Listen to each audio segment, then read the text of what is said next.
Jesus, muito bom dia a você, muito bom dia a quem nos assiste. Jesus, só um parênteses aqui, voltando, essa declaração de Lula, de tesão, se parece muito às declarações do ex-presidente Jair Bolsonaro, né? Impressionante como, em determinados momentos, Lula e Bolsonaro se parecem, são polos distintos e diferentes, né? Mas que em determinado momento se encontram.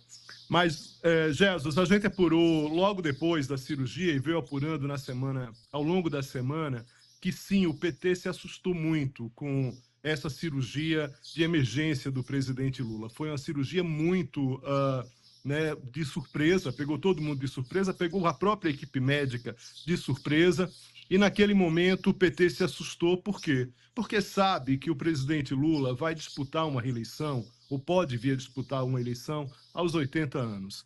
Essa questão da idade, do ponto de vista eleitoral, se sabe que o eleitor, infelizmente, ou praticamente, é um eleitor que vê essa questão da idade muito fortemente. Se a gente considerar, o eleitor pode pensar, ele vai ter energia efetivamente para cuidar do Brasil ou alguém vai acabar fazendo esse movimento por ele? E aí o PT se assusta a partir da segunda-feira, da terça-feira, quando veio segunda-feira o presidente passou mal, a gente já sabe.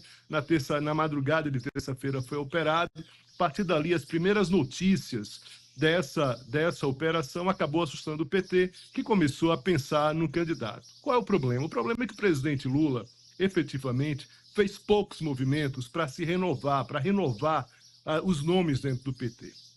E tudo isso recai, quer dizer, acaba recaindo, todos os movimentos, todos os caminhos levam para o nome do ministro da Fazenda, ministro da Economia, Fernando Haddad.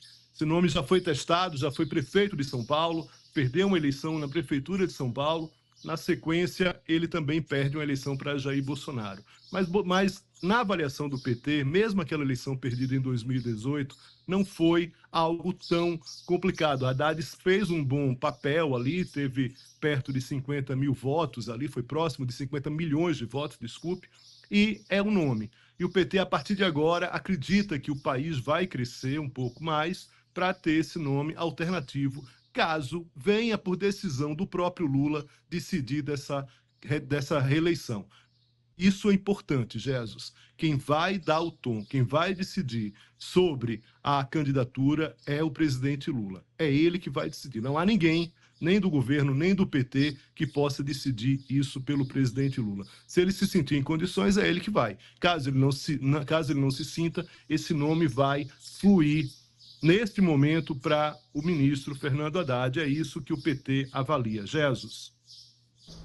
Léo, e como a prisão de Braga Neto eventualmente enfraquece ou quem sabe até fortalece a candidatura de um nome alternativo a Jair Bolsonaro, e quem seria esse nome? A prisão de Braga Neto é uma prisão que, de fato, também não estava no script. Como você começou bem o programa aí, tem uma questão jurídica sobre essa questão, se ele de fato deveria ser preso. Inclusive, o presidente Jair Bolsonaro, depois de ser cobrado por aliados, pelos próprios apoiadores ali, acabou fazendo uma defesa do Braga Neto, no sentido de questionar a prisão, falando que o inquérito estava fechado e tudo mais ali que a gente viu ao longo do final de semana. Acredito que ao longo do programa você vai repercutir também essa declaração do ex-presidente Jair Bolsonaro. Agora, é claro que é muito ruim. Por quê? Porque se revela ali um detalhamento de uma tentativa de golpe.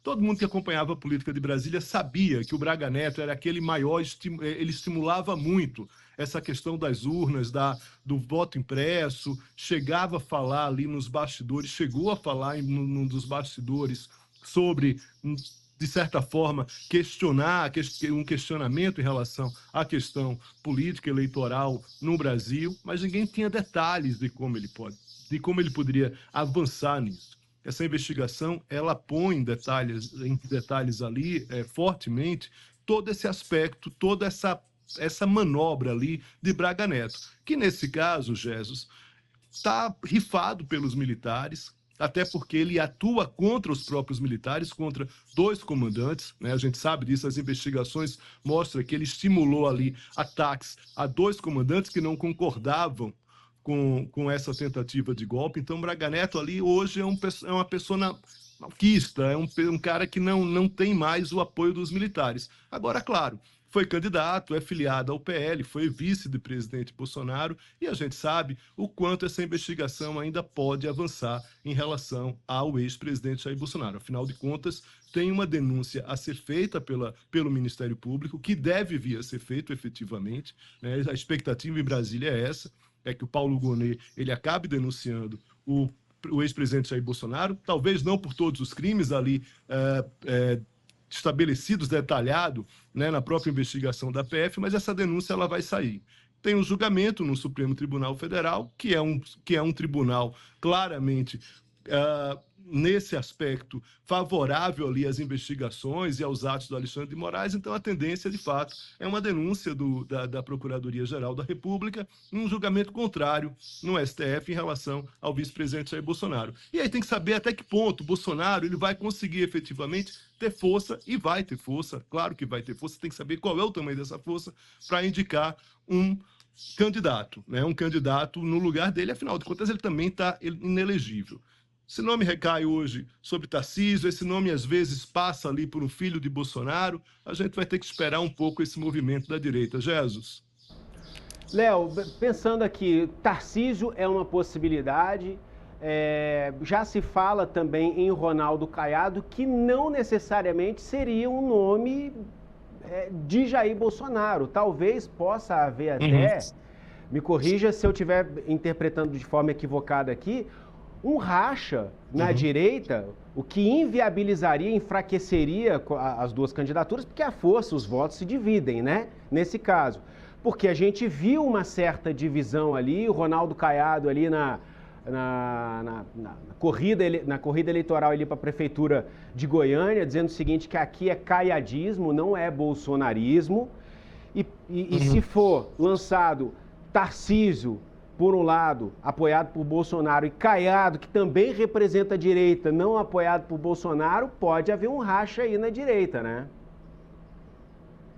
Pode. O fato é o seguinte, Jesus, por mais que o ex-presidente Jair Bolsonaro esteja na mira da Polícia Federal, tem aliados ali como Braga Neto, também nessa situação, acabou preso, né? Um general 4 estrelas preso, de fato é algo inédito nesse país, um general de 4 estrelas preso. Por mais que o Bolsonaro esteja ali envolvido em todas essas questões, a força do ex-presidente Jair Bolsonaro é muito grande. Isso é fato. Ele é maior do que o Caiado. O Caiado tem uma força política em Goiás, mas Bolsonaro é maior do que o Caiado. E aparentemente, ao que tudo indica, o que pelas próprias declarações você até falou aí agora, esse movimento Caiado-Bolsonaro pode vir a se juntar de novo, pode vir a ter uma união ali entre os dois, mas a tendência, de fato, Jéssica, a gente sabe, nesse caso hoje, precificado hoje a preço de hoje, existe uma divisão entre Caiado e Bolsonaro. Bolsonaro é um político muito desconfiado, né? Muito desconfiado. E aí se também acredita-se que, nesse caso, ele pode começar a ter efetivamente em futuro. Inclusive, essa eleição municipal já mostrou isso, né?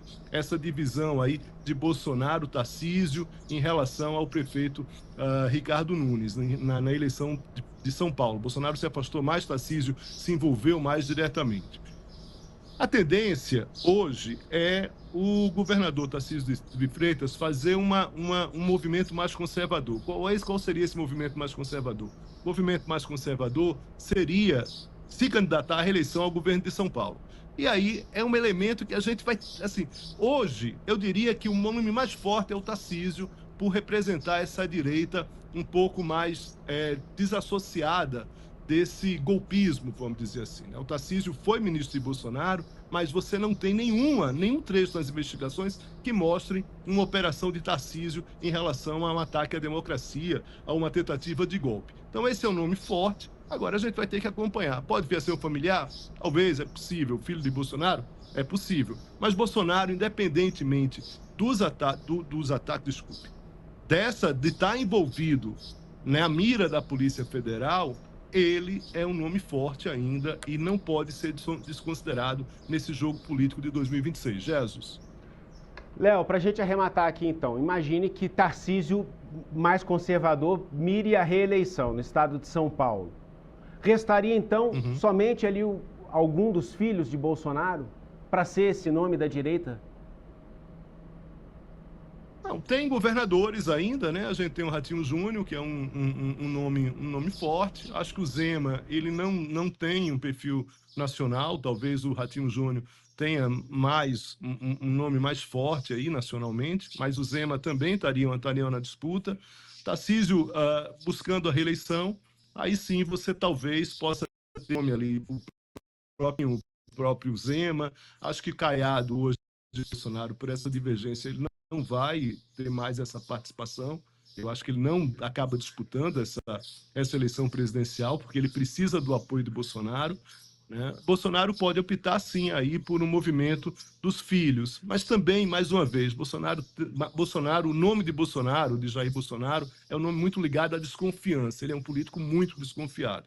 E a gente tem que avaliar esses movimentos do Bolsonaro. Hoje, eu diria que o nome mais forte é Tarcísio. Resta saber se Tarcísio topa largar uma reeleição praticamente garantida em São Paulo, né, a preço de hoje, para eventualmente ser derrotado numa eleição presidencial. Jesus.